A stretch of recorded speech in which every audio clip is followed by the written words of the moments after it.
Bab 211 membawamu ke tempat yang baik.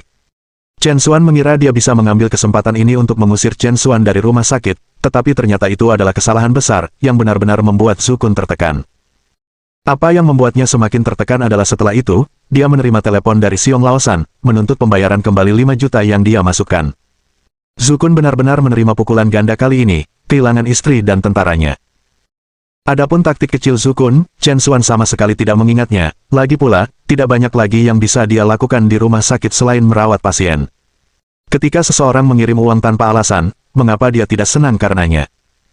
Setelah 2 hari bekerja di rumah sakit, sejak dia menikah dengan keluarga Han, Chen Xuan hampir tidak memiliki kesempatan untuk berpartisipasi dalam pekerjaan apapun. 2 hari ini memberinya rasa puas. Suatu pagi di akhir pekan, ketika Chen Xuan sedang membantu di sebuah toko mie, dia menerima telepon dari Lin Cheng. "Halo, Lin Cheng. Chen Xuan, apakah kamu punya rencana untuk malam ini? Jika tidak, saya akan membawa Anda ke tempat yang bagus malam ini, bagaimana dengan itu?" Chen Xuan bercanda, "Tempat yang bagus. Ini bukan tempat yang teduh, bukan?" Lin Cheng menjawab dengan serius, "Ayolah, apakah aku terlihat seperti orang seperti itu? Jangan khawatir, saya jamin Anda akan puas." Tanpa banyak berpikir, Chen Xuan langsung setuju. Malam itu, Chen Xuan pergi ke pertemuan tersebut.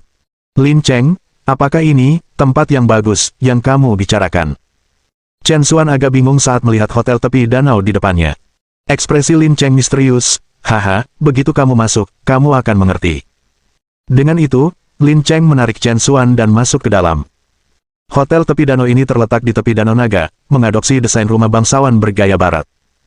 Saat masuk melalui gerbang utama, hal pertama yang mereka lihat adalah hamparan rumput hijau yang rimbun. Dan pada saat itu, sebuah pesta yang meriah sedang diadakan di halaman. Melihat pemandangan di depan mereka, Lin Cheng menjelaskan kepada Chen Xuan, "Hari ini, ada pertemuan di sini untuk pengusaha muda dari kota Huai, dan perusahaan kami adalah salah satu tuan rumah acara ini." Chen Xuan terkejut, "Jadi mengapa kamu mengundangku ke sini hari ini?"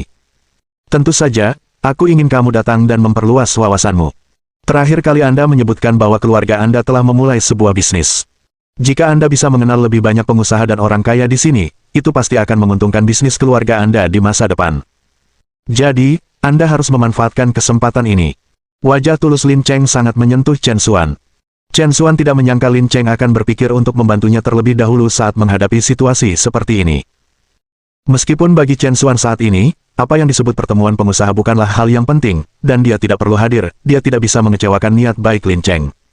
"Lin Cheng, terima kasih banyak." Chen Xuan berkata dengan tulus. Lin Cheng melambaikan tangannya dengan acuh tak acuh, "Hei, tidak perlu bersikap sopan padaku, bukankah kita bersaudara? Membantu Anda adalah yang paling tidak bisa saya lakukan. Tapi saat ini, kemampuan saya terbatas. Jika saya lebih mampu, saya akan membawa Anda ke Sky Terrace Gathering." Pertemuan Sky Terrace. Chen Xuan bingung. Lin Cheng tampak terkejut, "Apa, kamu tidak mengetahuinya?" "Izinkan saya memberitahu Anda, Lakeside Hotel adalah pusat pertemuan bisnis di kota Huai, yang sering menjadi tuan rumah berbagai pesta komersial. CEO perusahaan besar semua berkumpul di sini. Tapi ada hierarki dalam pertemuan ini. Yang paling umum adalah pesta rumput yang diadakan di sini, ini lebih untuk rakyat jelata, dan perusahaan manapun dengan aset lebih dari 100 juta memenuhi syarat untuk berpartisipasi. Pertemuan Sky Terrace, bagaimanapun, berbeda. Untuk mengadakan pertemuan di sana, aset perusahaan harus setidaknya 50 miliar. Jadi, setiap orang yang memenuhi syarat untuk Sky Terrace Gathering adalah taipan di dunia bisnis, tidak seperti orang-orang yang Anda lihat di sini di lawn party." Mendengar penjelasan Lin Cheng, Chen Xuan tidak bisa menahan senyum kecut. "Saya tidak pernah membayangkan bahwa itu bahkan sebuah pertemuan akan memiliki begitu banyak seluk-beluk." "Itu benar. Ada banyak aturan di dunia orang kaya.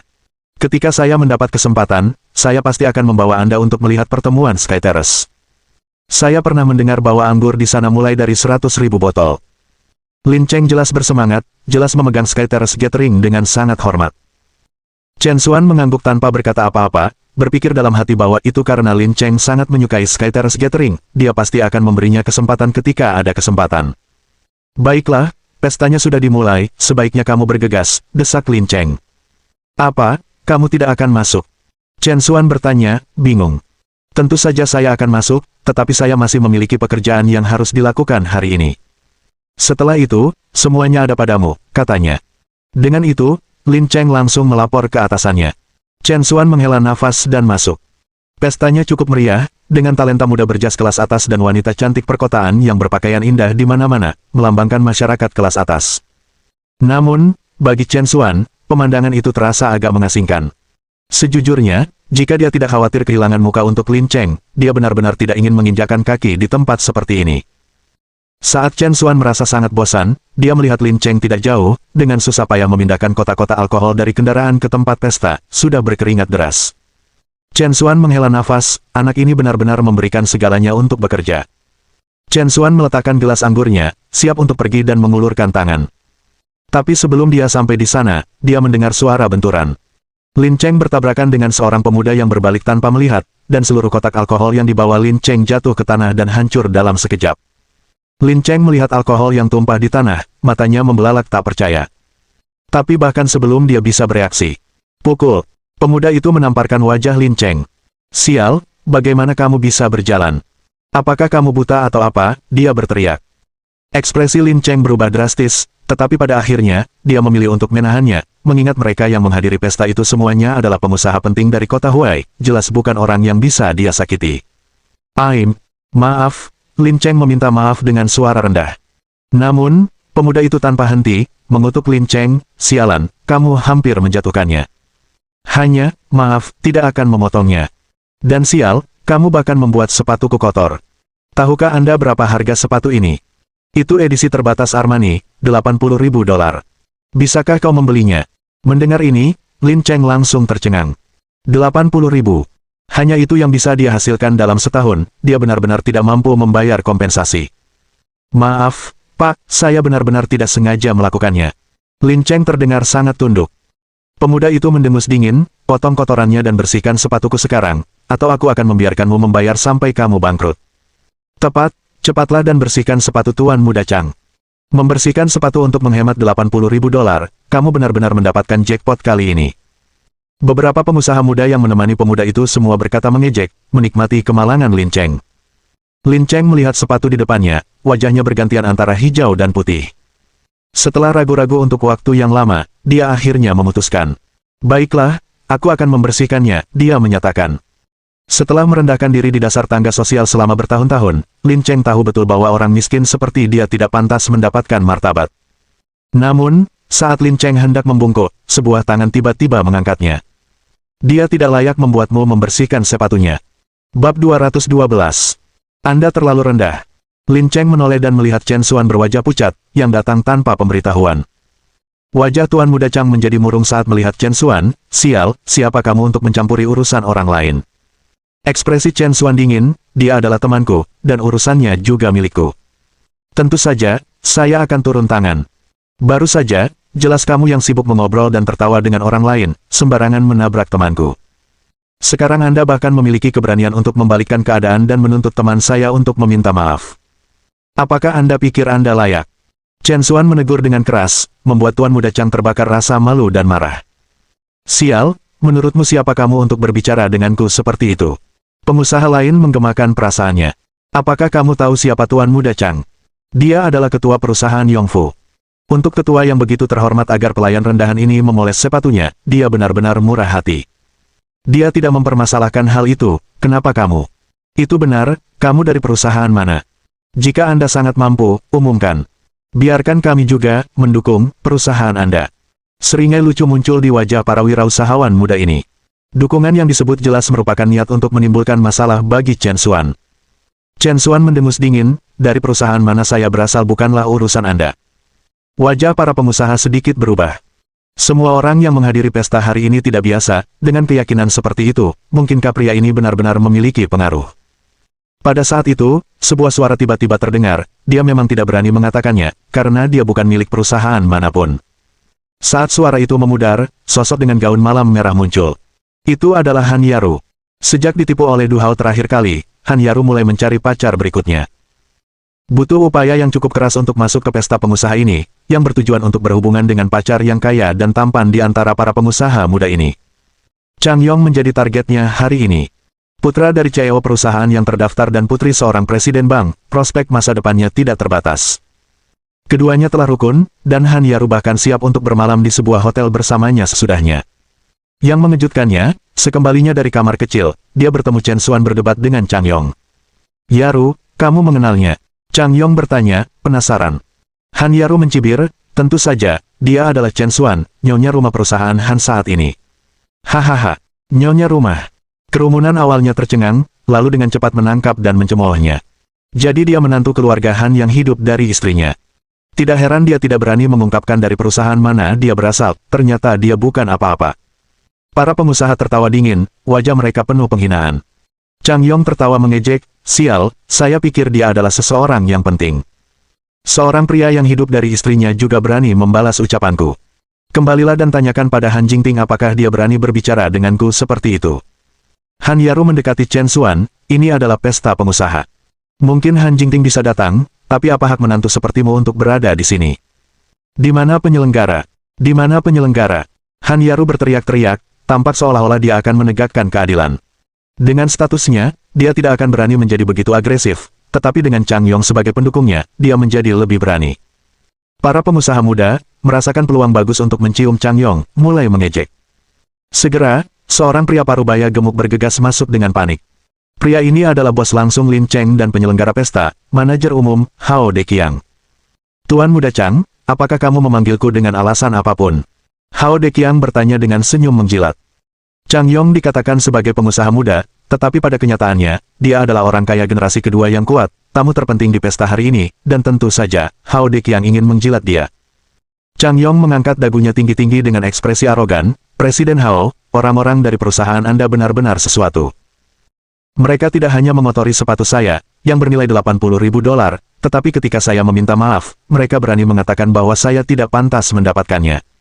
Jika kamu meremehkanku, katakan saja. Pesta yang buruk ini, aku bahkan tidak peduli untuk hadir."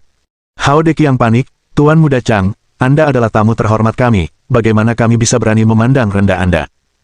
Setelah mengatakan itu, Hao Deqiang berbalik dan mengutuk Lin Cheng. "Lin Cheng, kamu punya keberanian untuk menyinggung Tuan Muda Chang. Apakah Anda tidak menginginkan pekerjaan Anda lagi?" "Presiden Hao, saya tidak melakukannya. Bukankah pantatku?" Hao Deqiang mengutuk, "Segera minta maaf kepada Tuan Muda Chang, sekarang juga." Chang Yong tampak tidak sabar, "Apa gunanya permintaan maaf? Sepatuku kotor, buat dia membersihkannya. Bersihkan mereka. Lakukan sekarang." Hao Deqiang memerintahkan Lin Cheng secara langsung. Sementara Lin Cheng ragu-ragu, Chen Xuan angkat bicara untuknya, "Saya sudah mengatakan, membuat Lin Cheng menyeka sepatu Anda tidak layak untuk itu. Jika itu orang lain, tentu saja, Chen Xuan tidak akan campur tangan sembarangan. Justru karena Lin Cheng adalah saudara laki-lakinya yang dulu baik, dia terlibat dalam masalah ini." Dia mengerti kesulitan Lin Cheng dan tahu bahwa Lin Cheng menundukkan kepalanya karena dia berada di bawah atap orang lain, tetapi dia tidak bisa menahan diri. Tetapi Chen Xuan juga mengerti bahwa seseorang dapat menundukkan kepala, tetapi harus ada garis dasarnya. Begitu seseorang berlutut, mereka mungkin tidak akan pernah bisa berdiri lagi. Melihat Chen Xuan masuk, wajah Hao Deqiang berubah masam. "Siapa kamu untuk berbicara secara bergantian di sini? Tunggu sebentar, Anda sepertinya tidak ada dalam daftar tamu hari ini, siapa yang mengizinkan Anda masuk?" Lin Cheng dengan cepat melangkah maju untuk menjelaskan, "Presiden Hao, dia temanku. Saya membawanya masuk, saya sudah menceritakannya sebelumnya." Hao Deqiang menjadi sangat marah, "Kapan kamu memberitahuku? Acara hari ini adalah pesta kelas atas, semua orang di sini adalah tokoh terkenal dari kota Huai. Dan Anda pikir dia layak untuk hadir?" Han Yaru menimpali, "Presiden Hao benar, membawa seorang pekerja lepas ke pesta kelas atas, dia menjatuhkan seluruh pesta. Tepat, membuat kami menghadiri pesta dengan orang seperti itu, apakah kamu memandang rendah kami? Apakah kita berada pada level yang sama dengan sampah seperti itu? Apakah sampah seperti ini layak untuk diminum bersama kita? Apa kau menghina kami?" Para pengusaha muda mulai bergabung. "Jangan khawatir, aku akan membuang sampah ini sekarang juga." Hao Deqiang memandang rendah Chen Xuan dan berteriak, "Seseorang setingkat Anda tidak pantas menghadiri pesta kelas atas seperti ini, saya perintahkan Anda, segera pergi dari sini." Wajah Lin Cheng dipenuhi dengan kesedihan. Dia telah mengundang Chen Xuan dengan niat baik, tetapi dia tidak menyangka akan menjadi seperti ini. Tapi saat itu, sebuah suara tiba-tiba terdengar. "Kamu benar sekali, Dr. Chen sekaliber seperti itu seharusnya tidak menghadiri pesta kelas rendah seperti milikmu, itu benar-benar di bawahnya." Mendengar ini, semua orang menoleh ke arah pintu masuk pesta. Yang mengejutkan mereka, mereka melihat lebih dari selusin mobil mewah bernilai jutaan dolar diparkir di sana, dan seorang wanita tua berpakaian elegan berdiri tegak di antara selusin pengawal. Ekspresi Chang Yong berubah drastis. Dewa Kekayaan Lama. Bab 213 Partai Masyarakat Kelas Atas yang Sebenarnya. Apa? Ini adalah Dewa Kekayaan yang lama. Orang-orang di sekitarnya mendengar kata-kata Chang Yong dan semuanya terkejut. Meskipun hanya sedikit di antara mereka yang pernah melihat wajah asli Dewa Kekayaan Lama, reputasinya terkenal bagi mereka semua. Di masa lalu, Nyonya Su, Dewa Kekayaan Lama, adalah pemimpin seluruh industri perbankan kota Huai. Para ayah dari apa yang disebut wirausahawan muda ini semuanya telah berurusan dengan Dewa Kekayaan Lama selama kebangkitan mereka menuju kesuksesan, jadi mereka sangat memahami betapa besar pengaruh Dewa Kekayaan tua ini di kota Huai. Bahkan tidak perlu berbicara tentang Chang Yong, yang ibunya, meskipun saat ini menjadi manajer cabang bank kota Huai, hanyalah pengikut kecil di bawah Dewa Kekayaan Lama pada masa itu. Chang Yong telah mendengar tentang ketenaran Dewa Kekayaan tua sejak kecil dan bahkan pernah memiliki keberuntungan untuk bertemu dengannya. Tapi dia tidak pernah menyangka bahwa dia akan tiba-tiba muncul di perjamuan pengusaha kota Huai yang biasa seperti ini. Tanpa sepatah kata pun, Chang Yong buru-buru melangkah maju untuk menyambutnya. Dewa Kekayaan tua, bagaimana mungkin dirimu yang terhormat tiba-tiba menghiasi perjamuan kami dengan kehadiranmu? Kami sangat merasa terhormat dan senang. Hao Deqiang, pembawa acara, juga muncul dengan wajah menjilat. Dengan kedatangan terhormat Dewa Kekayaan tua, perjamuan kami benar-benar bersinar. Keduanya lebih bersemangat dari yang lain, wajah mereka berseri-seri seolah-olah bunga telah mekar pada mereka. Sayangnya, sebelum mereka bisa mendekat, mereka langsung dihentikan oleh pengawalnya. Wajah Nyonya Su sangat marah. Pesta rumput kelas rendah seperti ini juga layak dihadiri wanita tua ini. Ah, ini. Chang Yong dan Hao Deqiang saling memandang, wajah mereka menunjukkan rasa malu. Kerumunan yang hadir di perjamuan merasa dipermalukan oleh kata-kata Nyonya Su yang memalukan. Tetapi mereka semua dengan jelas memahami di dalam hati mereka bahwa mereka memang tidak setingkat dengan Dewa Kekayaan yang lama.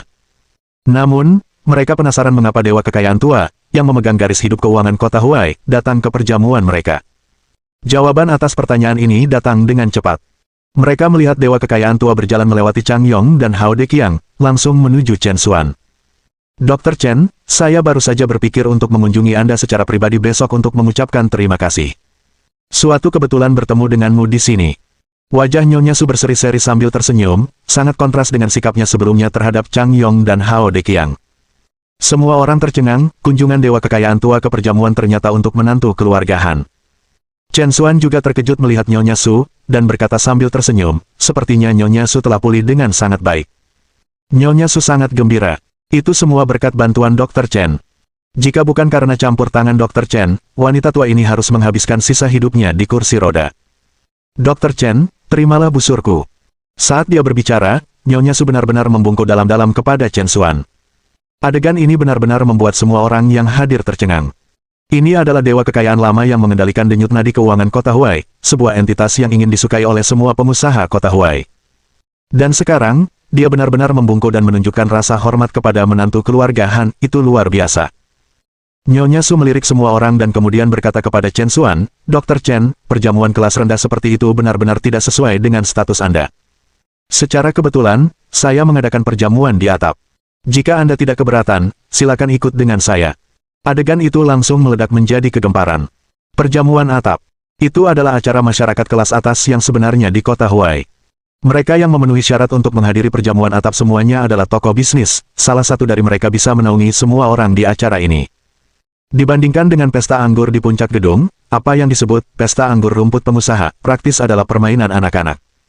Chang Yong berdiri membeku di tempat, menyadari bahwa dengan kemampuannya, dia masih belum memenuhi syarat untuk menghadiri pesta atap. Namun menantu keluarga Han yang dibenci ini, Chen Xuan, dapat dengan mudah berpartisipasi, benar-benar mengalahkannya. Chen Xuan tidak menolak undangan Nyonya Su benar, pesta kelas rendah seperti itu tidak layak untuk dihadiri. Dengan itu, Chen Xuan pergi bersama Nyonya Su. Namun, setelah mengambil beberapa langkah, Chen Xuan berhenti sejenak seolah-olah ada sesuatu yang terjadi padanya dan berbalik untuk melihat Lin Cheng. Lin Cheng, maukah kamu bergabung dengan kami? Pada saat itu, Lin Cheng sudah diliputi keterkejutan dan belum pulih. Mendengar kata-kata Chen Xuan hanya menambah kecemasannya. Tanpa berpikir dua kali, Lin Cheng buru-buru menggelengkan kepalanya. Tidak perlu, aku tidak akan pergi. Selama bertahun-tahun, Lin Cheng telah terbiasa dengan kehidupan di anak tangga terbawah masyarakat. Tiba-tiba dihadapkan pada prospek bergaul dengan petinggi dari kalangan bisnis elit, dia merasa tidak masuk akal. Chen Xuan secara alami memahami perasaan Lin Cheng dan tidak memaksa, pergi bersama Nyonya Su. Setelah Chen Xuan pergi, pesta anggur laun meledak menjadi kekacauan, semua orang terpana oleh pengaruh Chen Xuan. Kejutan juga tertulis di seluruh wajah Han Yaru. Apakah ini Chen Xuan yang sama yang dia kenal? Kapan dia mengumpulkan kekuatan yang luar biasa seperti itu? Bangunan hotel tepi danau memiliki 10 lantai, dan saat pintu lift terbuka, Chen Xuan naik ke atap bersama Nyonya Su. Pada saat itu, seluruh atap menyala terang.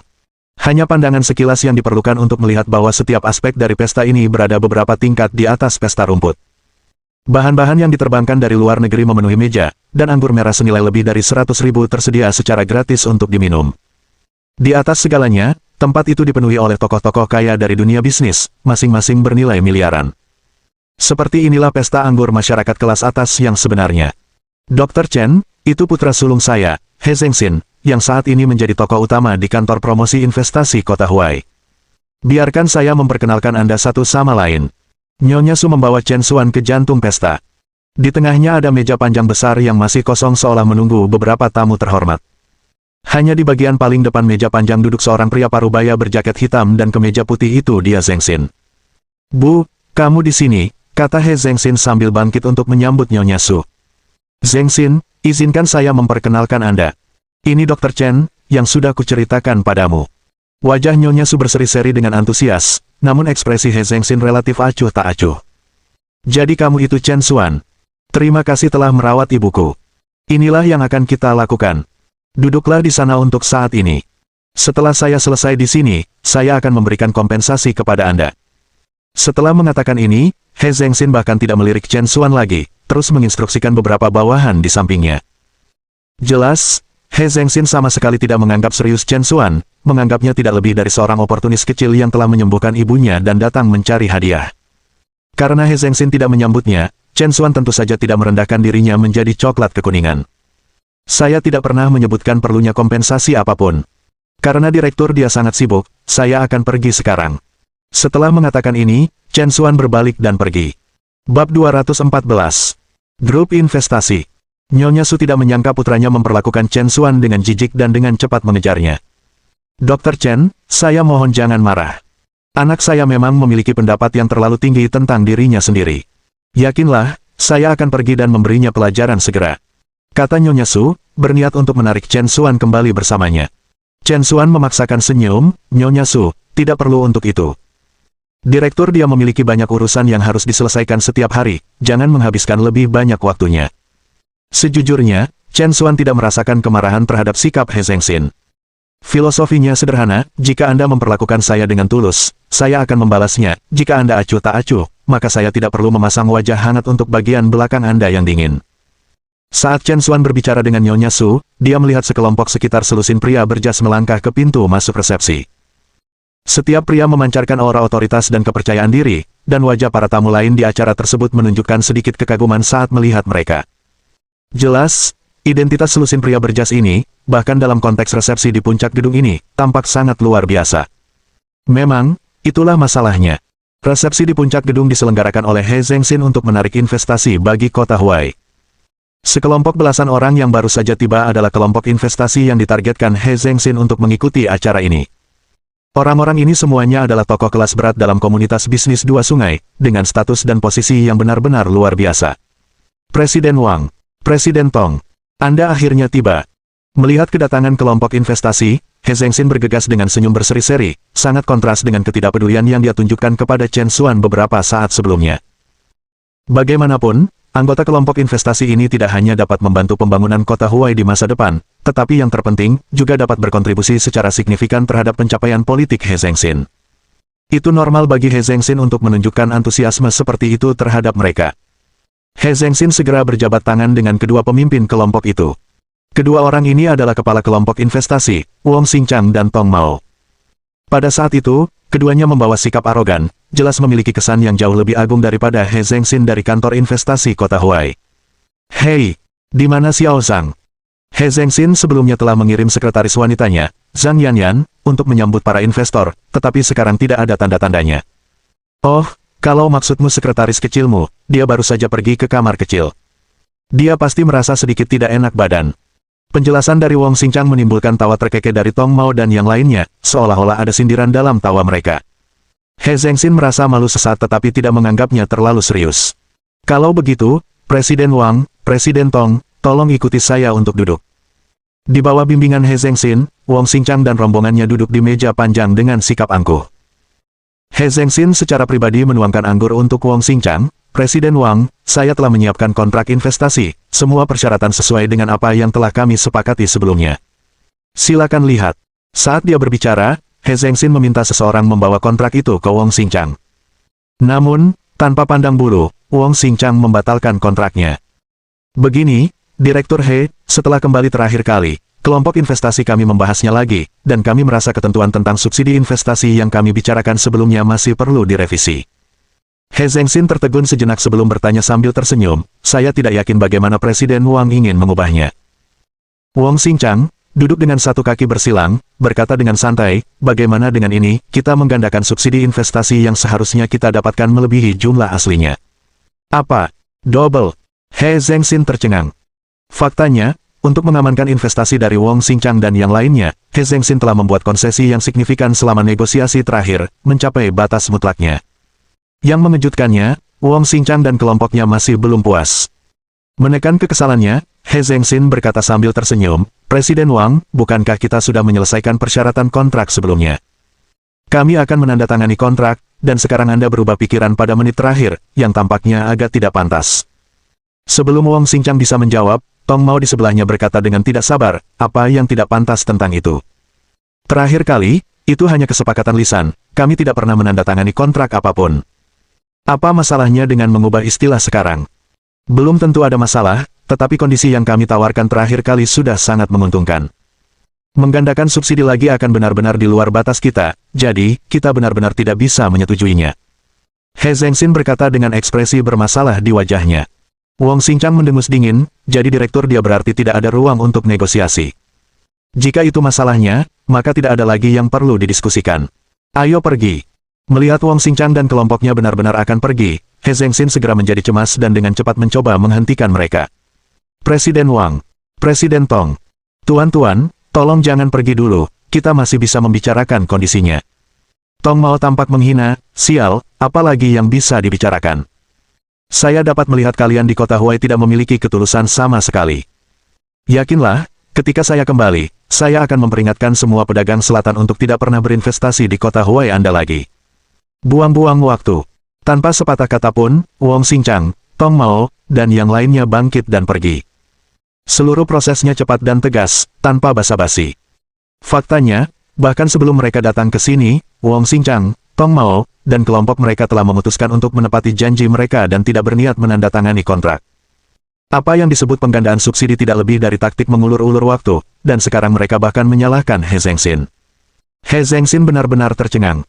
Untuk mengamankan kesepakatan dengan Wong Xingchang dan kelompoknya, He Zhengxin dan timnya telah sibuk selama lebih dari sebulan, menghibur mereka, memberikan hadiah, dan memperlakukan mereka dengan sangat hormat, seolah-olah mereka adalah leluhur.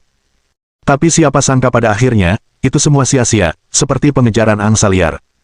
Saat Wong Xingchang dan kelompoknya hendak pergi, sesosok bergegas masuk dari luar. Mengenakan setelan bisnis hitam, itu adalah sekretaris He Zhengxin, Zhang Yanyan. Yanyan, apa yang terjadi dengan matamu? Mengapa kamu menangis? He Zhengxin melihat sekilas mata merah Zhang Yanyan. Ini, bukan apa-apa, kata Zhang Yanyan, menyeka air matanya. Apa maksudmu? Tidak ada. Direktur He, baru saja Yanyan dilecehkan oleh orang ini. Seorang rekan, yang tidak tahan lagi, menunjuk Wong Xingchang dan menuduhnya dengan marah. Namun, tidak lama setelah dia menyelesaikan kata-katanya, Wong Xingchang menamparkan wajahnya. Kamu bilang aku melecehkannya, apakah kamu punya bukti? Berani berbicara omong kosong lagi, dan aku akan mencabik-cabik wajahmu. Rekan itu menutupi wajahnya, terlalu takut untuk bersuara. Tong Mao menimpali, tepat. Saya melihat dengan jelas sekretaris kecil inilah yang dengan sengaja merayu Presiden Wang agar kita berinvestasi. Bukankah itu benar? Itu benar, gadis nakal kecil ini sengaja merayu Presiden Wang. Para anggota kelompok investasi semuanya mencemooh dan tertawa. Bab 215. Apakah saya perlu alasan untuk memukulnya?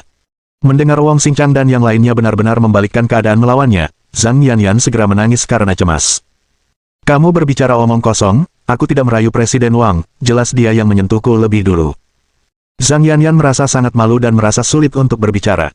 Namun, Wang Xingchang menyeringai dingin dan mengejek, sentuh kamu. Apa yang bisa disentuh? Apakah kamu tahu siapa aku? Perusahaan Xingchang saya bernilai 30 miliar. Saya juga anggota senior Asosiasi Pedagang Nanjiang. Apakah Anda pikir saya tipe pria yang kekurangan wanita? Wang Xingchang, dengan kekayaan dan kekuasaan, memiliki kendali mutlak atas narasi tersebut, dan Zhang Yanyan merasa sangat dirugikan. He Zhengxin tidak bodoh, dia cukup mengenal karakter Zhang Yanyan untuk memastikan bahwa Wang Xingchang adalah orang yang berperilaku tanpa malu-malu. Tetapi dia juga tahu bahwa orang-orang seperti Wang Xingchang tidak dapat tersinggung, jika tidak, kota Huai akan melupakan tentang menarik investasi apapun di masa depan. Pada akhirnya, He Zhengxin tidak punya pilihan selain menegang lehernya dan membungkuk kepada Wang Xingchang. Maaf, Presiden Wang, saya minta maaf atas namanya. Setelah mendengar ini, semua orang gempar, terkejut bahwa He Zhengxin akan berinisiatif untuk meminta maaf. Zhang Yanyan merasa semakin dirugikan. Permintaan maaf He Zhengxin pada dasarnya menguatkan tuduhan dia memulai rayuan, dan dia menangis lebih keras. Rekan-rekannya juga merasa dirugikan dan terbakar dengan penghinaan dan kemarahan. Namun, Wang Xingchang mengadopsi sikap seorang pemenang, wajahnya dipenuhi dengan kepuasan yang sombong. Meminta maaf itu benar. Izinkan saya mengatakan yang sebenarnya, saya sama sekali tidak menyukai kota Huai, terutama para wanita di sini. Bagaimanapun juga, ini adalah tempat yang kecil, dan para wanita dari tempat kecil pada dasarnya berbau provinsialisme. Mereka jauh lebih rendah dibandingkan dengan wanita dari Nanjiang. Tong Mao menimpali, itu benar, wanita dari Nanjiang kami sangat lembut sehingga Anda bisa memeras air dari mereka, bahkan wanita yang bekerja di bar dan klub jauh lebih baik daripada wanita dari kota Huai. Hahaha, hahaha. Kelompok investasi tertawa terbahak-bahak bersamanya. Penghinaan seperti itu membuat semua orang dari kota Huai merasa bahwa mereka telah kehilangan muka dan terlalu marah untuk berbicara. Saat Wang Xingchang sepertinya mengingat sesuatu, dia berkata, oh, benar, saya mendengar bahwa ada perusahaan Han di kota Huai, dengan Presiden Han Jingting yang terkenal sebagai pengusaha wanita cantik. Lain kali kita minum, ingatlah untuk mengundangnya menemani kita. Buat kami bahagia, dan mungkin kami akan mempertimbangkan untuk berinvestasi di kota Huai. Hahaha. Setelah mengatakan ini, Wang Xingchang memimpin kelompok investasi untuk pergi. Namun, dia baru saja mengambil langkah. Pukul. Tamparan tajam terdengar, dan Wang Xingchang menerima tamparan keras di wajahnya, membuatnya terbang ke samping. Tawa kelompok investasi tiba-tiba berhenti, dan semua orang, termasuk Tong Mao, terkejut. He Zhengxin dan yang lainnya melebarkan mata mereka dengan tak percaya, menatap Chen Xuan di depan mereka. Bahkan rahan Nyonya Su pun jatuh keheranan. Semuanya terjadi begitu tiba-tiba sehingga butuh beberapa saat bagi semua orang untuk memprosesnya. Baru setelah sekian lama Tong Mao dan yang lainnya akhirnya sadar. Presiden Wang. Apakah Anda baik-baik saja, Presiden Wang? Tong Mao dan yang lainnya bergegas membantu Wang Xingchang bangun tetapi melihat mulutnya penuh darah dan dia menunjukkan ekspresi kesakitan yang luar biasa. Pemandangan ini mengejutkan semua orang yang hadir. Menunjuk Chen Xuan, Tong Mao berteriak dengan marah, siapa kamu yang berani menumpangkan tangan pada Presiden Wang? Apakah kamu ingin mati? Para anggota kelompok investasi menimpali, tepatnya, siapa Anda untuk memukul Presiden Wang? Pertanyaan ini juga ada di benak orang lain. Pria ini, yang tidak memiliki interaksi sebelumnya, menyerang Wang Xingchang begitu dia tiba, yang sama sekali tidak terbayangkan. Namun, Chen Xuan tetap tenang, apakah saya perlu alasan untuk memukul sampah seperti dia? Tong Mao dan yang lainnya terkejut. Memukul seseorang tanpa alasan. Mereka belum pernah melihat seseorang yang begitu sombong sepanjang hidup mereka. Orang-orang dari kota Huai, di sisi lain, merasa sangat memuaskan. Baru saja, Wang Xingchang telah mempermalukan seluruh kota Huai, dan banyak yang merasa sulit untuk menontonnya. Sekarang Wang Xingchang telah diberi pelajaran, itu benar-benar menyenangkan. Wang Xingchang sudah sangat marah. Bagaimanapun, dia adalah seorang raja bisnis dengan kekayaan miliaran, dan bahkan para pemimpin tinggi kota Huai seperti He Zhengxin harus menghormati dan sopan kepadanya. Tapi sekarang, wajahnya ditampar oleh orang yang tidak dikenal, yang terlalu memalukan. Wang Xingchang meraung pada He Zhengxin, Direktur He, apakah ini cara kota Huai memperlakukan tamunya? Tangkap bajingan ini sekarang, atau percayalah, saya akan segera memasukkan seluruh asosiasi pedagang selatan ke daftar hitam kota Huai. He Zhengxin gemetar ketakutan. Dia sangat menyadari pengaruh Wang Xingchang, bukan hanya dia seorang raja bisnis bernilai miliaran, tetapi dia juga anggota senior Asosiasi Pedagang Nanjiang dan memegang prestise yang cukup besar di Asosiasi Pedagang Selatan. Jika Wong Xingchang benar-benar meledakkan insiden itu secara tidak proporsional dan menargetkan kota Huai, seluruh kota Huai mungkin memang menghadapi kemungkinan tidak dapat menarik bisnis apapun dan dikucilkan sepenuhnya. Saat He Zhengxin hendak mengambil tindakan, dia dihentikan oleh Nyonya Su. Nyonya Su menegur dengan keras, Dr. Chen adalah dermawan besar saya, mari kita lihat apakah Anda berani menyentuhnya. Selain itu, aku baru saja mendengar semuanya. Jelas bahwa bajingan Wilson ini salah, dan Dr. Chen benar untuk memberinya pelajaran, dia pantas mendapatkannya. Pada titik ini, He Zhengxin benar-benar tidak berdaya, bahkan jika dia punya nyali, dia tidak akan berani melawan perintah ibunya sendiri. Wong Xingchang dan kelompoknya sangat marah, merasa bahwa status terhormat mereka sebagai anggota delegasi investasi telah dihina. Baiklah, He Zhengxin, kamu memintanya. Saya sekarang mewakili seluruh asosiasi pedagang selatan untuk memberitahu Anda bahwa kota Huai benar-benar masuk daftar hitam. Mulai hari ini, jangan pernah berpikir untuk mendapatkan investasi sepeser pun dari kami. Suara Wong Xingchang tegas, seolah-olah kata-katanya adalah keputusan yang tidak dapat diganggu-gugat yang tidak berani ditentang oleh siapapun. He Zhengxin tenggelam dalam keputusasaan. Pedagang Nanjiang, yang dikenal sebagai pedagang selatan, telah terkenal sejak zaman kuno, dengan komunitas yang besar dan berpengaruh di dunia bisnis domestik. Terutama di wilayah dua sungai, para pedagang selatan bahkan mendominasi setengah dari wilayah komersial. Sekarang, dengan Wong Xingchang mewakili semua pedagang selatan di kota Huai yang masuk daftar hitam, itu berarti masa depan kota Huai telah sepenuhnya diblokir. Wong Xingchang, Tong Mao, dan yang lainnya merasa puas, merasa bahwa ini adalah hasil bagi siapapun yang berani menentang mereka. Tetapi pada saat inilah Chen Xuan angkat bicara dengan nada dingin, kejujuran adalah prinsip minimum bagi seorang pedagang. Anda tidak hanya mengingkari janji Anda tetapi juga menggertak orang lain dengan kekuatan Anda. Dengan tingkah lakumu yang buruk, kamu berani mengatakan bahwa kamu mewakili seluruh asosiasi pedagang selatan. Apa yang kamu aniwei? Wong Xingchang mendengus, siapa kamu yang mempertanyakan pengaruhku? Tepat, ini bukan tempatmu untuk mencampuri urusan pedagang selatan kita. Tong Mao bergema. Chen Xuan tertawa dingin, berbicara tentang pedagang selatan, saya kebetulan mengenalnya. Saya ingin tahu apakah Anda mengenali mereka. Wong Xingchang dan yang lainnya tampak gelisah dan bertanya begitu saja, siapa? Chen Xuan tidak berbasa-basi. Dia mengeluarkan sesuatu dan dengan dentang, melemparkannya langsung ke meja di depannya. Ketika Wong Xingchang dan yang lainnya melihat apa itu, mereka tiba-tiba pucat ketakutan. Ini, medali kepala Asosiasi Pedagang Selatan. Bab 216 Anda telah diusir. Wong Xingchang dan Tong Mao tidak bisa mempercayai mata mereka sendiri. Sebagai anggota Asosiasi Pedagang Nanjiang, mereka secara alami tahu apa arti medali kepala Asosiasi Pedagang Selatan. Dengan medali ini di tangan, seseorang memegang otoritas untuk memanggil banyak pedagang di Nanjiang, dan itu adalah simbol identitas ketua. Mungkinkah pemuda di hadapan mereka ini benar-benar memiliki semacam hubungan dengan ketua asosiasi mereka Gu Tianhao? Jika tidak, bagaimana dia bisa memiliki medali kepala Gu Tianhao? Para anggota kelompok investasi jatuh ke dalam keterkejutan dan kebingungan, sejenak tidak yakin apa yang harus dilakukan. Namun Chen Xuan tetap tenang, melihat medali itu berarti melihat ketuanya. Apakah aturan ini sesuatu yang tidak Anda sadari? Atau, apakah Anda begitu sombong sehingga Anda bahkan tidak lagi memandang ketua asosiasi pedagang Nanjiang di mata Anda? Para anggota kelompok investasi langsung berkeringat dingin. Bahkan jika mereka sangat kaya dan berstatus tinggi, mereka sama sekali tidak akan berani melawan seluruh asosiasi pedagang Nanjiang. Jika tidak, mereka tidak akan memiliki pijakan di seluruh lingkaran bisnis lagi. Kami sudah melihat ketuanya. Para anggota kelompok investasi semuanya membungkuk kepada Chen Xuan secara serempak. Pemandangan ini membuat semua orang di sekitarnya benar-benar tercengang. Perlu dicatat bahwa setiap orang dari grup investasi adalah seorang taipan di dunia bisnis, dan sekarang mereka semua tunduk pada pemuda yang namanya bahkan tidak mereka ketahui, itu terlalu sulit dipercaya. He Zhengxin bahkan lebih terkejut tanpa bisa dipercaya. Dia tidak pernah bisa membayangkan bahwa Dr. Chen, yang dianggap remeh, dapat memiliki pengaruh yang luar biasa. Bahkan Nyonya Su tidak menyangka Chen Xuan memiliki status seperti itu. Faktanya, Nyonya Su telah membawa Chen Xuan menemui He Zhengxin hari ini tidak hanya untuk mengungkapkan rasa terima kasih tetapi juga, dia berharap dapat mengambil kesempatan ini agar putranya sedikit mendukungnya. Tapi sekarang, sepertinya itu sama sekali tidak perlu. Sementara semua orang di grup investasi membungkuk, ada dua pengecualian. Itu adalah Wong Xingchang dan Tong Mao. Wong Xingchang mendengus dingin, saya pikir kalian semua pasti sudah gila, untuk benar-benar percaya dia memegang medali utama. Tong Mao menggemakan, tepatnya, kamu tidak menggunakan otakmu. Sesuatu yang sama pentingnya dengan medali kepala, bagaimana mungkin ketua mempercayakan barang penting seperti itu kepada siapapun?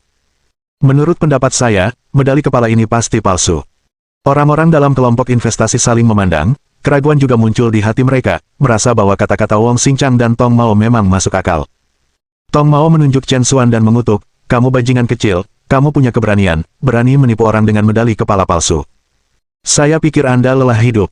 Chen Xuan mendengus dingin, "Apakah kamu begitu yakin bahwa itu medali utama saya palsu? Saya pikir Anda sebaiknya menelepon Gu Tianhao untuk mengonfirmasi." Wajah Tong Mao berubah.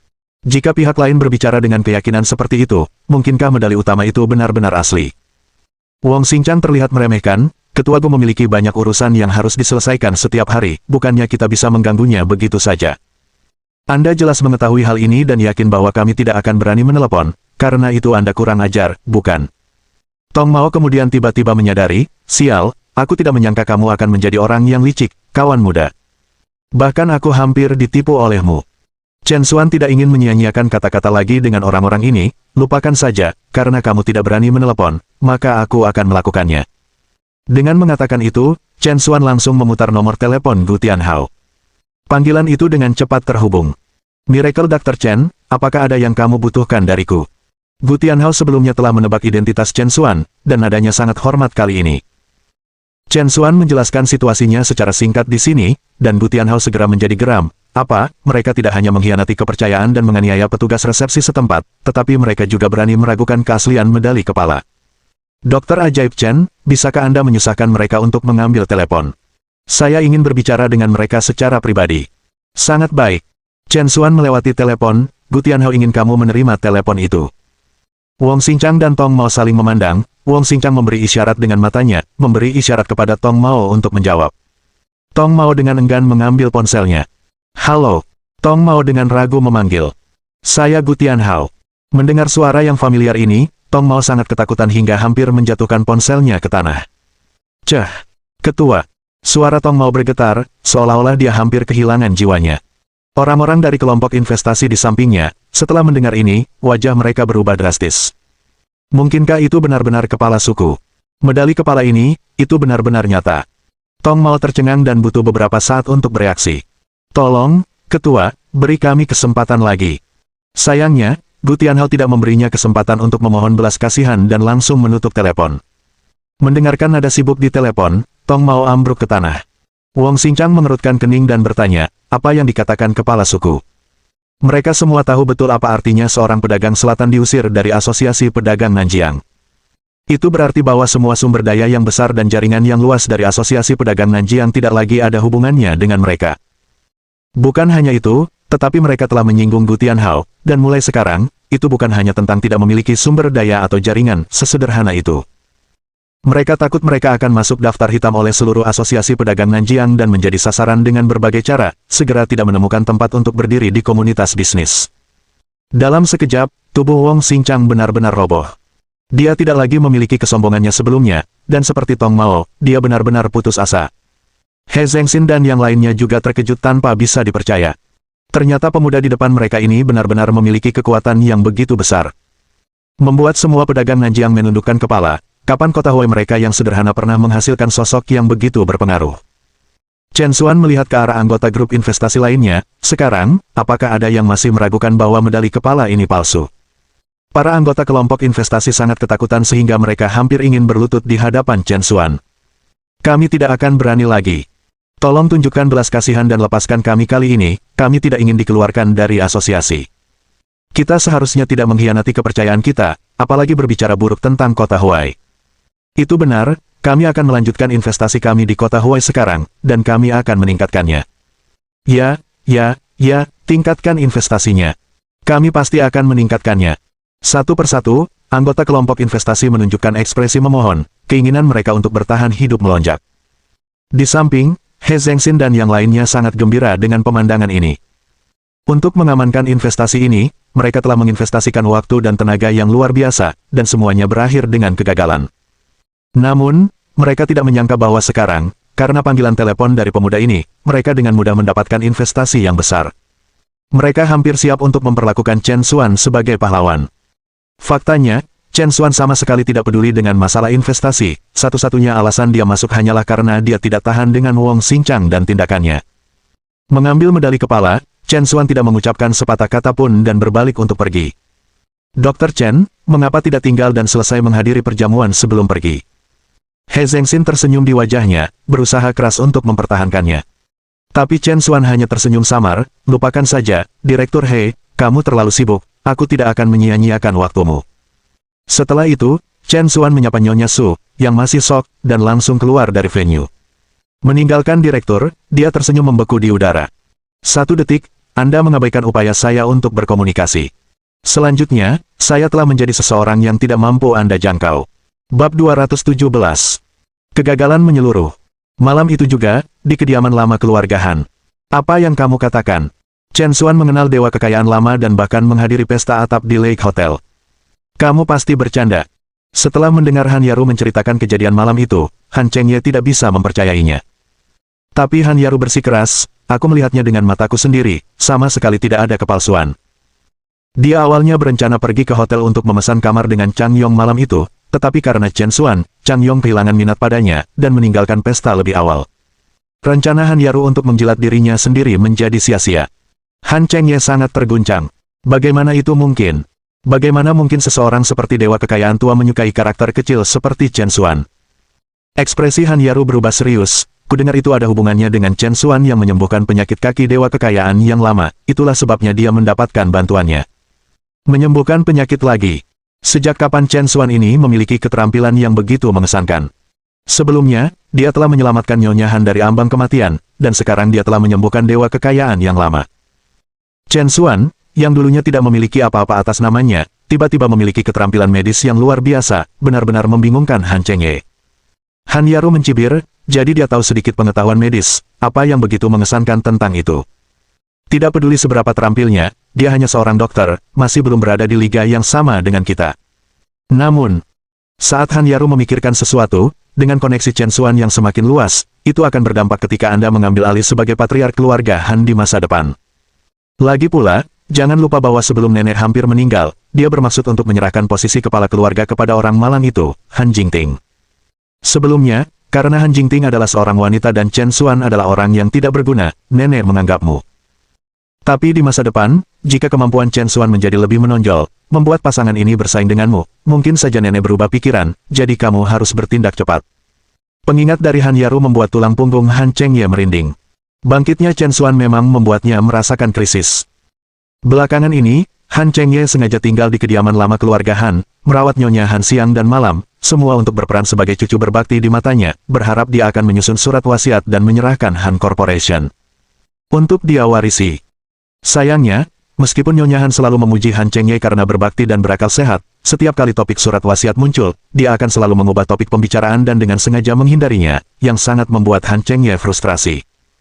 Namun, pengingat dari Han Yaru malam ini membuat Han Chengye merasakan urgensi yang belum pernah terjadi sebelumnya. Kamu benar, aku benar-benar perlu mengambil tindakan. Han Chengye menatap kuali obat herbal mendidih di depannya, tatapannya gelap dan mengancam. Keesokan harinya, Chen Xuan pergi ke rumah sewaan Lin Cheng pagi-pagi sekali. Peristiwa di pesta tadi malam hanya meningkatkan simpati Chen Xuan pada Lin Cheng, teman baiknya, dan dia juga merasa agak bersalah. Sekarang dia adalah seorang miliarder dengan koneksi yang luas di kota Huai, sangat menyedihkan membiarkan teman baiknya menderita penghinaan seperti itu. Jadi, setelah kembali dari pesta atap tadi malam, Chen Xuan menelepon Sue Qin, berharap dia dapat menemukan posisi di Yawang Corporation untuk Lin Cheng, dengan mempertimbangkan pendidikan dan pengalamannya. Pagi-pagi sekali, Chen Xuan mendapat tanggapan dari Sue Qin yang mengatakan bahwa semuanya sudah diatur, jadi dia memutuskan untuk pergi sendiri untuk menyampaikan kabar baik kepada Lin Cheng. Sementara itu, di sebuah desa di lingkar ketiga kota Huai, seluruh rumah sewaan tampak sangat bobrok, dengan gang sempit di luar. Jendela dan pintu persewaan sudah tua dan rusak, dan air limbah mengalir di depan pintu. Di mana-mana ada suasana pembusukan, serta perjuangan orang-orang yang berada di anak tangga terbawah tangga sosial. Disinilah Lin Cheng tinggal. Sejak dia mulai bekerja, dia telah tinggal di sini selama 5 atau 6 tahun. Saat ini, di ruang sewa yang sempit, Lin Cheng sedang berbaring di tempat tidur kayu tua, pingsan. Insiden di perjamuan kemarin telah memberikan pukulan yang luar biasa bagi Lin Cheng. Pacarnya telah meninggalkannya, dan bahkan saudara laki-lakinya menanggung penghinaan orang lain karena dia. Lin Cheng hanya merasa bahwa itu dia benar-benar pecundang. Seorang pecundang. Di jamuan makan, Lin Cheng langsung mengajukan pengunduran dirinya kepada Hao Deqiang.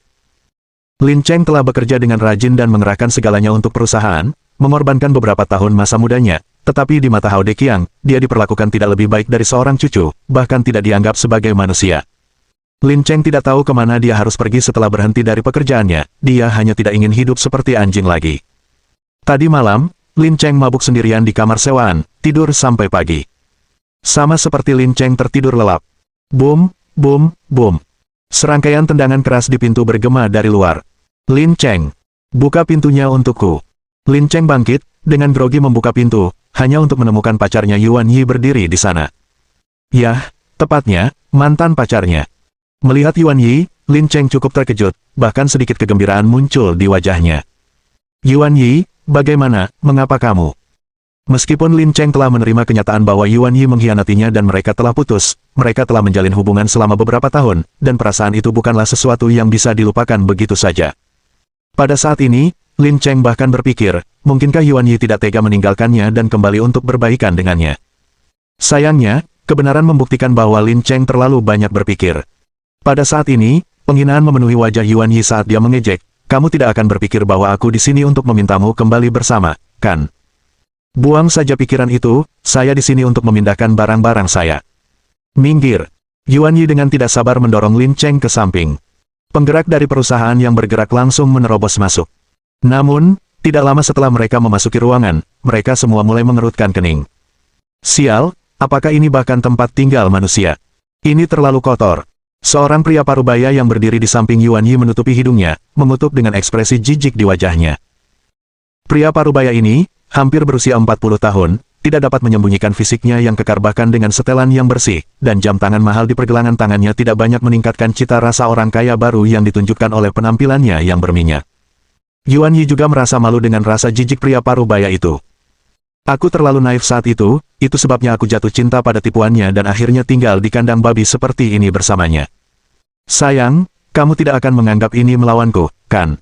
Tentu saja tidak. Jangan khawatir, setelah Anda bersama saya jamin saya akan memanjakan Anda dengan makanan dan minuman terbaik, dan Anda tidak perlu tinggal di kandang seperti ini lagi. Bab 218. Dia adalah seseorang yang hanya bisa kamu hormati. Lin Cheng tidak mengambil hati penghinaan pria parubaya itu karena semua perhatiannya terfokus pada gelar yang baru saja digunakan Yuan Yi untuk pria itu. Kamu baru saja memanggilnya apa? Suami. Yuan Yi memeluk pria parubaya itu lebih erat. Itu benar, Liu Tua dan saya sudah sepakat, kita akan mendapatkan surat nikah kita minggu depan. Apakah ada masalah dengan saya memanggilnya suami sekarang? Lin Cheng tercengang. Yuan Yi telah mencampakkannya, lalu putus dengan Peng Bin, dan sekarang Liu Tua ini. Hanya dalam rentang waktu seminggu, dia sudah berganti pacar 3 kali. Baiklah, selamat untuk kalian berdua. Lin Cheng benar-benar kecewa pada Yuan Yi. Mendengar bahwa dia akan menikah, dia tidak merasa banyak lagi, menjadi agak mati rasa. Liu Tua, seolah dengan sengaja menyatakan kepemilikannya, memeluk Yuan Yi erat-erat ke dadanya dan berkata dengan angkuh kepada Lin Cheng, kamu memang harus memberi selamat kepada kami, ucapkan selamat kepada Yuan Yi karena tidak menikahi pecundang sepertimu, tetapi menikahi pria sukses seperti saya. Yuan Yi menghampiri Lin Cheng, wajahnya penuh provokasi. Lin Cheng, sudah kubilang, tanpamu aku pasti bisa menemukan pria yang lebih kaya, menjalani kehidupan yang lebih baik. Sekarang, saya telah melakukan hal itu. Apakah kamu tahu siapa Liu Tua itu? Izinkan saya memberitahu Anda, Liu Tua adalah seorang eksekutif dari sebuah perusahaan terbuka, dengan gaji tahunan 1 juta. Orang seperti itu adalah kesuksesan sejati. Dapatkah Anda membandingkannya dengan itu? Liu Tua mengejek, dengan jijik berkata, seolah-olah pecundang seperti ini layak dibandingkan dengan saya. Dengan pencapaian saya sekarang, dia tidak akan mengejar saya, tidak di kehidupan ini, atau di kehidupan berikutnya. Membandingkannya dengan saya akan mengatakan itu merendahkan diri saya sendiri. Yuan Yi dengan cepat mengubah kata-katanya, benar, dia seharusnya tidak bermimpi menjadi sukses di kehidupan berikutnya. Tipe orangnya ditakdirkan untuk selalu berada di dasar masyarakat. Untuk menjilat Liu Tua, Yuan Yi dengan putus asa merendahkan Lin Cheng, sama sekali mengabaikan persahabatan bertahun-tahun di antara mereka. Tapi tepat pada saat itu, sebuah suara tiba-tiba datang dari luar. Tidak perlu untuk kehidupan selanjutnya, Lin Cheng akan menjadi seseorang yang hanya bisa kamu hormati. Yuan Yi dan Liu Tua terkejut dan menoleh untuk melihat, hanya untuk melihat sosok langsing yang sudah berdiri di belakang mereka, itu adalah Chen Xuan. Liu Tua berkata dengan jijik, siapa kamu? Kita bicara di sini, apakah ada yang meminta pendapatmu? Wajah Yuan Yi berubah saat melihat Chen Xuan. Dia secara pribadi menyaksikan bagaimana Chen Xuan memukuli Peng Bin, dalam pandangan Yuan Yi, pria di hadapannya hanyalah seorang maniak. Kamu punya keberanian, muncul di kota Huai lagi. Anda memukuli Tuan Muda Peng terakhir kali, tidakkah Anda takut dia akan mengejar Anda untuk membalas dendam? Chen Xuan tersenyum tipis, kejar aku untuk membalas dendam. Mengapa Anda tidak bertanya apakah dia masih berani? Terakhir kali, Peng Bin, bersama dengan orang tuanya Peng San Kuang, dipaksa bekerja sebagai buruh untuk Chen Xuan sepanjang hari, membersihkan kantor Chen Xuan di dalam dan di luar sebelum berani pergi. Sekarang, bahkan jika Anda memberi mereka keberanian 10 kali lipat, mereka mungkin tidak akan berani menyusahkan Chen Xuan lagi. Yuan Yi tidak mengerti dan hanya menganggap kata-kata Chen Xuan sebagai omong kosong. Kemudian, sesuatu terjadi padanya, dan dia bertanya, apa maksud Anda dengan pernyataan itu? Menjadi seseorang yang kita kagumi. Anda pikir pecundang ini bisa? Sepertinya kamu benar-benar tidak mengerti temanmu Lin Cheng sama sekali. Sejak dia lulus, dia berganti 5 atau 6 pekerjaan. Di perusahaan terakhirnya, bahkan setelah beberapa tahun, dia hanyalah pemimpin tim kecil, berpenghasilan hanya 6 atau 7 ribu sebulan. Dengan kemampuan kecil itu, dia tidak akan pernah bisa mengubah hidupnya. Anda benar-benar mengharapkan dia menjadi seseorang yang kita hormati. Kamu pasti bercanda, kan? Hahaha. Old Liu juga memiliki wajah yang penuh ejekan, hanya kamu banyak, penghuni terbawah, yang melamun tentang membumbung ke langit, benar-benar konyol. Chen Xuan tersenyum tipis, melamun. Oh, Lin Cheng, apakah Anda belum memberitahu mereka tentang penunjukan sebagai direktur divisi oleh Yaowang Corporation? Perusahaan Yaowang, direktur divisi. Liu Tua dan Yuan Yi langsung tercengang. Yaowang Corporation adalah perusahaan terkemuka di kota Huai dan juga perusahaan farmasi terbesar di sana, mereka tentu pernah mendengarnya. Sekarang, Chen Xuan mengklaim bahwa Lin Cheng akan menjadi direktur departemen di Yaowang Corporation, yang sungguh luar biasa. Old Liu mencibir, lelucon macam apa ini? Dia ingin menjadi direktur departemen di Yaowang Corporation. Dia mungkin bahkan tidak memenuhi syarat untuk masuk ke Yaowang Corporation. Meskipun perusahaan Old Liu juga terdaftar, itu tidak seberapa dibandingkan dengan raksasa seperti Yaowang Corporation itu sangat berbeda. Faktanya, perusahaan Old Liu sangat bergantung pada makanan dari Yaowang Corporation untuk bertahan hidup. Dia secara alami tidak bisa menerima seseorang seperti Lin Cheng, bukan siapa-siapa, menjadi seseorang yang lebih bermartabat daripada dirinya sendiri. Yuan Yi juga tertawa dingin, bahkan jika kamu membual, setidaknya buat beberapa kebohongan yang bisa dipercaya. Tahukah Anda kualifikasi apa yang dibutuhkan untuk menjadi direktur departemen di Yaowang Corporation? Paling tidak, seseorang harus lulus dari universitas utama atau bahkan yang kembali dari universitas luar negeri yang terkenal untuk memiliki kualifikasi seperti itu.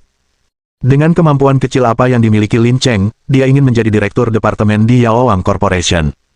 Saya pikir dia lebih baik menunggu kehidupan selanjutnya. Bukan hanya Old Liu dan Yuan Yi, bahkan Lin Cheng menunjukkan ekspresi terkejut di wajahnya ketika dia mendengar kata-kata Chen Xuan. Dia tahu Chen Xuan mengatakan ini untuk membantunya menyelamatkan muka, tetapi kata-kata seperti itu sepertinya terlalu dibesar-besarkan. Dihadapkan dengan ejekan dari Liu Tua dan Yuan Yi, Chen Xuan tidak mengingatnya. Tidak masalah jika Anda tidak mempercayainya, karena saya mendengar bahwa penanggung jawab Yaowang Corporation akan datang secara pribadi nanti untuk mengundang Lin Cheng untuk mulai bekerja di Yaowang Corporation. Apakah saya menggertak atau tidak, Anda akan segera mengetahuinya. Liu Tua dan Yuan Yi saling memandang dengan cemoohan. Rakyat jelata rendahan dari masyarakat terbawah, mengharapkan penanggung jawab perusahaan Yaowang datang dan mengundangnya secara pribadi. Mereka pasti sedang bermimpi.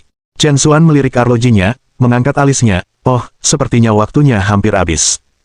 Tidak lama setelah dia selesai berbicara. Bip bip bip. Suara klakson mobil terdengar dari luar pintu. Liu Tua, Yuan Yi, dan yang lainnya bergegas keluar untuk melihat, hanya untuk terpana oleh pemandangan di depan mereka. Mereka melihat bahwa di gang di depan pintu, lebih dari selusin mobil mewah masing-masing bernilai 5 atau 6 juta yuan berbaris. Dari Lincoln terkemuka, bernilai 10 juta, seorang pria berjas keluar di tengah kerumunan bawahan.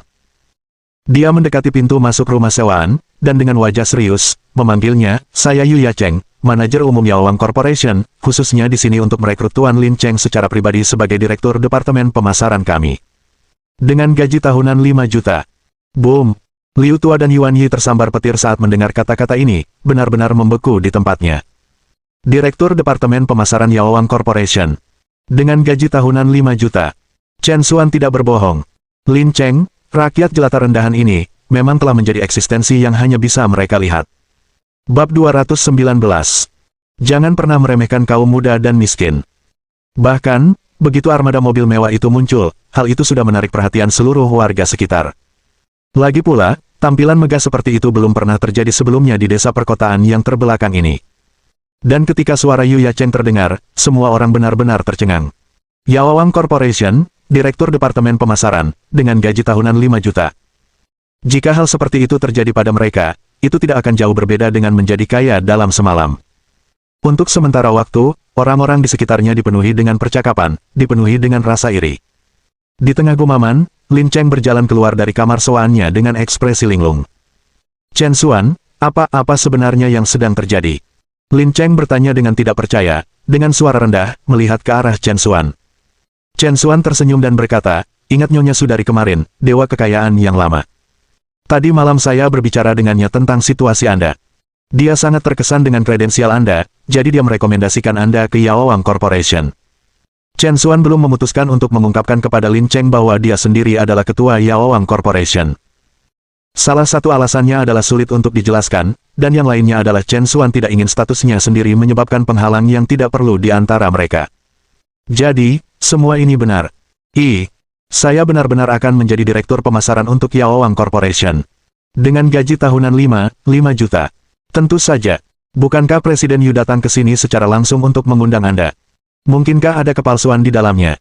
Pada saat ini, Yu Yacheng telah memimpin rakyatnya ke sisi Lin Cheng. Tuan Lin Cheng, bolehkah saya bertanya apakah Anda puas dengan persyaratan yang kami tawarkan? Puas. Tentu saja saya puas. Lin Cheng mengangguk berulang kali, merasa seolah-olah dia sedang bermimpi. Kalau begitu, atas nama Yaowan Corporation, saya mengucapkan selamat kepada Tuan Lin Cheng karena telah menjadi anggota perusahaan kami. Ini surat penerimaan Anda, tolong terima. Memegang surat penerimaan yang dibuat dengan indah di tangannya, Lin Cheng masih sangat terkejut, tidak dapat mempercayai semuanya. Saat itu, Yuan Yi tiba-tiba bergegas maju dan mengambil surat itu. Apa Yaowan Corporation, manajer umum apa, saya pikir Anda hanyalah aktor yang disewa oleh Lin Cheng. Lin Cheng, kamu yakin itu sesuatu, bukan? Untuk membuat saya terkesan, Anda benar-benar membawa orang untuk memerankan adegan ini. Sayang sekali, Anda hanya pecundang di anak tangga terbawah masyarakat, tidak peduli seberapa banyak Anda bertindak, Anda tidak dapat dianggap sebagai orang yang sukses. Yuan Yi, dengan histeris, mencibir Lin Cheng terus-menerus. Orang-orang di sekitar tercengang. Tampar. Tangan Old Liu langsung bertemu dengan wajah Yuan Yi. Kamu sedang apa? Presiden Yu ada di sini secara pribadi, bagaimana ini bisa palsu? Liu tua sangat marah. Dia pernah melihat sutradara Yu Yacheng sebelumnya, jadi tidak mungkin ini bohong. Sekarang Yuan Yi berani membuat keributan di depan orang sebesar Yu Yacheng, dia juga menyeretnya ke bawah. Presiden Yu, maaf, dia gila, tolong jangan membungkuk ke levelnya. Liu tua dengan patuh mengangguk dan membungkuk ke arah Yu Yacheng. Wajah Yu Yacheng seperti baja, kamu kenal aku. Saya seorang karyawan Sansin Corporation, saya pernah melihat Anda ketika Anda mengunjungi perusahaan kami untuk diperiksa, jadi saya mengenali Anda. Hahaha.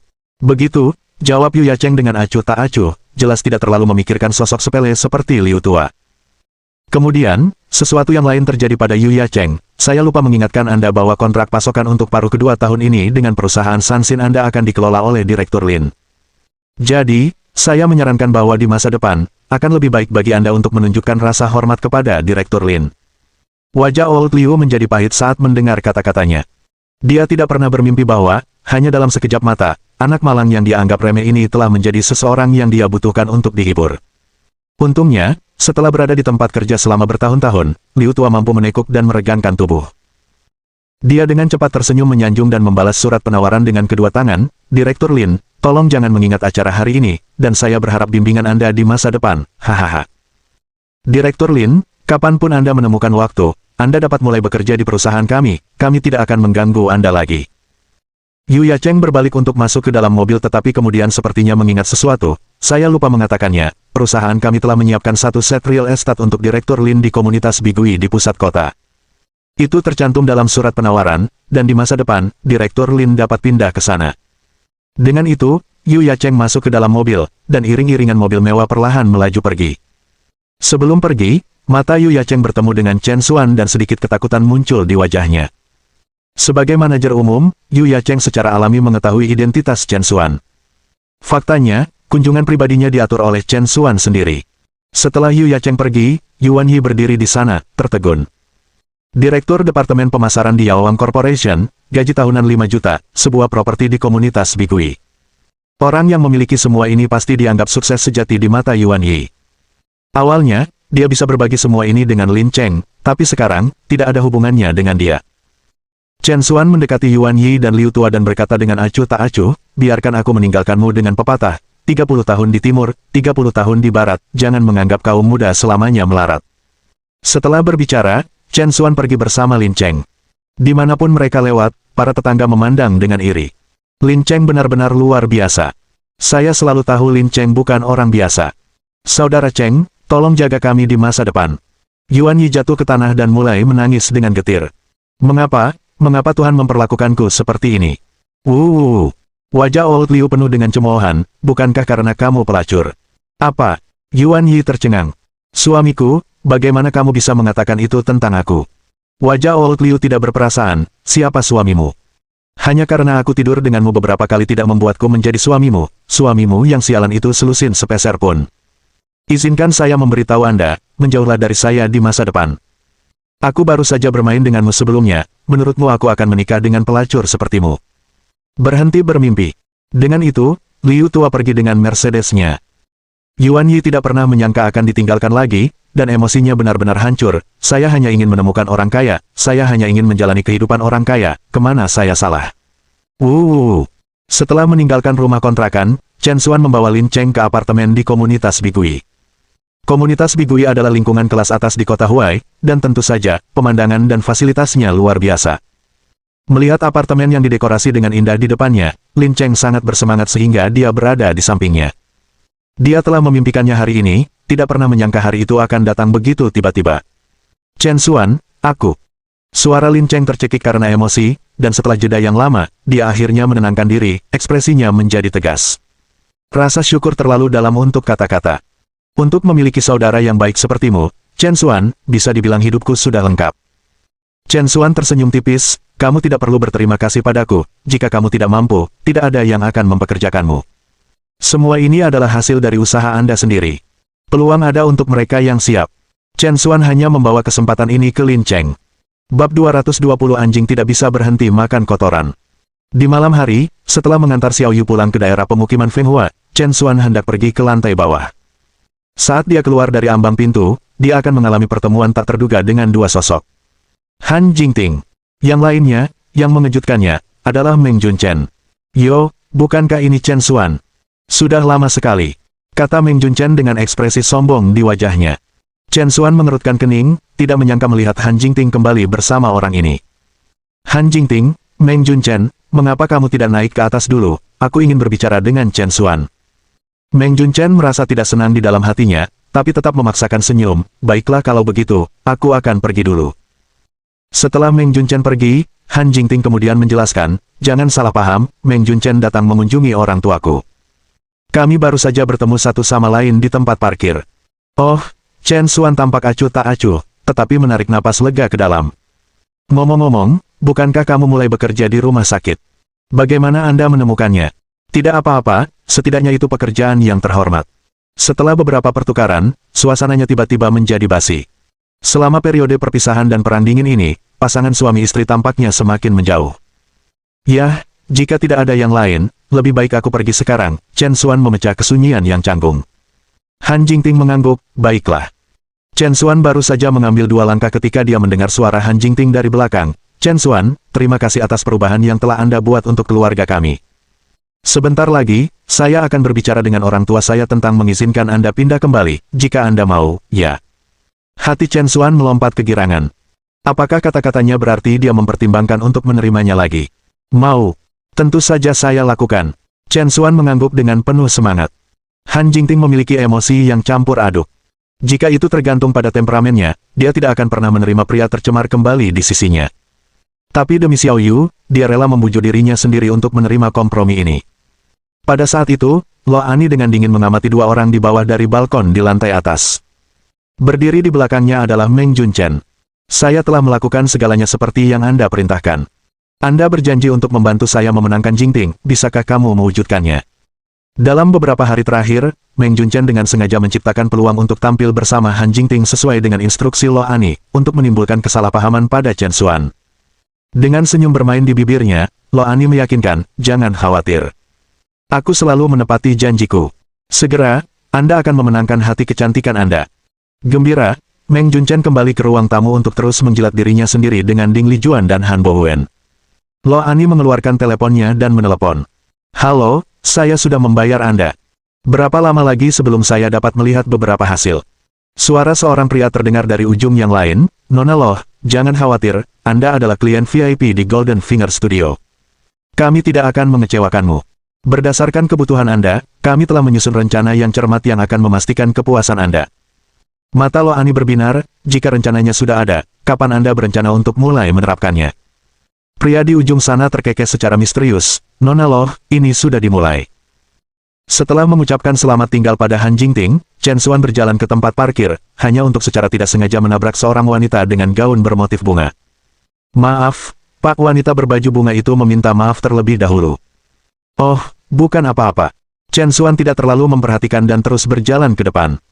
Hanya beberapa langkah lagi, dia mendengar suara dari belakang itu adalah wanita yang sama dengan gaun bermotif bunga. Pak, apakah ini kunci mobil Anda? Chen Xuan memeriksa sakunya dan, memang, kunci mobilnya hilang, mereka pasti terjatuh saat tabrakan. Terima kasih, katanya. Chen Xuan mengambil kuncinya dan pergi. Melihat sosok Chen Xuan yang pergi, wanita dengan gaun bermotif bunga itu memperlihatkan senyum puas. Dia menekan lubang suaranya, saya punya cetakan kuncinya, kita bisa melanjutkan ke langkah berikutnya sekarang. Chen Xuan sama sekali tidak menyadari bahwa itu sebuah jebakan, seputar pernikahannya dengan Han Jingting, secara bertahap mendekat. Sore berikutnya, masalah mendesak tiba-tiba muncul di tempat kerja, dan Han Jingting, bersama dengan Lo Ani, menuju Han Corporation dengan mobil. Namun, sebelum mereka bisa mulai, mobil mulai mengeluarkan sinyal peringatan. Apa yang terjadi? Han Jingting tampak bingung. Lo Ani melirik ke dashboard, tekanan bannya rendah, sepertinya ada masalah dengan bannya. Han Jingting turun dari mobil dan memang melihat ban depannya kempes. Han Jingting benar-benar kecewa, ada hal-hal penting yang menunggunya di tempat kerja, dan saat itu, mobil harus mogok. Saat Han Jingting sedang mempertimbangkan apakah akan naik taksi, Lo Ani tiba-tiba menunjuk tidak jauh dan berseru, bukankah itu mobil Chen Xuan? Kita bisa menggunakan mobilnya untuk pergi. Han Jingting menoleh dan memang melihat Chen Xuan baru saja kembali dari sekolah bersama Xiao Yu. Apakah itu baik-baik saja? Mungkin kita harus naik taksi, Han Jingting ragu-ragu. Tapi Lo Ani tidak terlalu memikirkannya, mengapa naik taksi jika kita punya mobil sendiri? Jika Anda terlalu malu untuk bertanya padanya, biarkan saya melakukannya. Lo Ani segera berbicara dengan Chen Xuan, dan berhasil mendapatkan kuncinya. Lo Ani dengan bangga duduk di kursi pengemudi, sementara Han Jingting duduk di kursi penumpang. Mobil mulai dan menuju Han Corporation. Dalam perjalanan, ponsel Lo Ani, tidak sengaja, jatuh di sisi penumpang. Jingting, bisakah kamu mengangkat teleponku untukku? Oh, tentu. Han Jingting membungkuk tanpa berpikir dua kali dan mengangkat telepon. Tapi, saat dia hendak melihat ke atas, tatapannya secara tidak sengaja tertuju pada sebuah benda di bawah kursi penumpang. Itu adalah kemasan kondom yang terbuka. Di sebelah paketnya, bahkan ada produk bekas. Pikiran Han Jingting menjadi kosong. Dia hanya curiga bahwa Chen Xuan memiliki wanita lain di sampingnya, tetapi kecurigaan dan menyaksikannya secara langsung adalah dua hal yang sama sekali berbeda. Ketika bukti langsung seperti itu disajikan di hadapannya, Han Jingting segera merasakan rasa malu dan penghinaan yang belum pernah terjadi sebelumnya. Terutama karena dia baru saja berterima kasih padanya malam sebelumnya atas perubahan yang dia buat untuk rumah mereka, bahkan berjanji bahwa dia akan mengizinkannya kembali ke keluarga mereka. Namun, hal pertama pagi ini, dia melihat hal seperti itu di mobilnya. Pikiran bahwa dia melakukan tindakan tercela itu dengan wanita lain di dalam mobil ini, setelah menerima ucapan terima kasih dan janjinya sehari sebelumnya, terlintas di benaknya. Apalagi tepat di kursi tempat dia duduk sekarang. Han Jingting merasakan gelombang mual. Begitu kuat dia ingin muntah. Memang, seekor anjing tidak bisa berhenti memakan kotorannya sendiri. Kuku Han Jingting menusuk telapak tangannya dengan marah. Jingting, ada apa? Kamu tidak terlihat sehat, tanya Lo Ani dengan bingung. Ini, bukan apa-apa. Han Jingting berjuang untuk mengendalikan emosinya dan duduk tegak lagi. Melihat reaksi Han Jingting, seringai halus muncul di bibir Lo Ani. Semuanya berjalan sesuai rencana. Mohon dukungan dari omom ante-ante sekalian, buat subscribe atau sharekan novel Mimin ke Facebook kalian, agar channel Mimin bisa terus berkembang. Dengan begitu, Mimin bisa lebih semangat untuk up novel seru lain ke depannya. Buat teman-teman yang sudah subscribe dan sharekan novel Mimin, Mimin ucapkan terima kasih sebanyak-banyaknya.